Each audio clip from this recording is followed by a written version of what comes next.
शहर नांदेड़ के शंकर सागर आबी जखीरे में पानी के इजाफे के बाद बल्दिया उस्मा इंतजामिया ने शहर नांदेड़ में 2 दिन के वक्फे से पानी सरबराह करने का फैसला लिया है और शहरियान से अपील की कि वो सरबराह होने वाला पानी का एहतियात के साथ इस्तेमाल करते हुए बल्दिया उस्मा इंतजामिया से ताउन करे।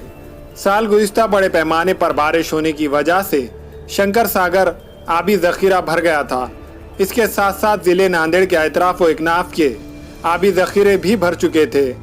महाराष्ट्र के वजीर और नांदेड़ के सरपरस्त वजीर श्री अशोक चौहान ने शहरियान नांदेड़ को पानी की तकलीफ ना हो और जिले के काश्तकारों को पानी की परेशानी ना हो, इसके लिए पानी की बेहतर मंसूबाबंदी करवाई थी। यही वजह है कि इस साल शहरियों को पानी की किसी किस्म की परेशानी नहीं हुई।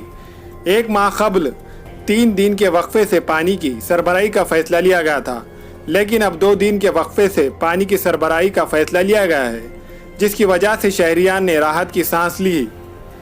ऐसे में शहरियान का भी यह फर्ज बनता है कि वो पानी एहतियात के साथ इस्तेमाल करते हुए इंतजामिया से ताउन करे।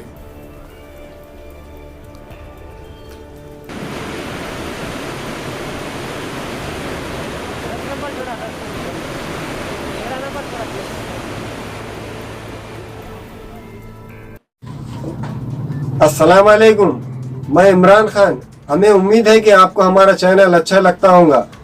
लेटेस्ट न्यूज़ के लिए देखते रहिए नांदेड़ उर्दू न्यूज़, और न्यूज़ के पसंद आने पर लाइक, शेयर और सब्सक्राइब करना ना भूलें।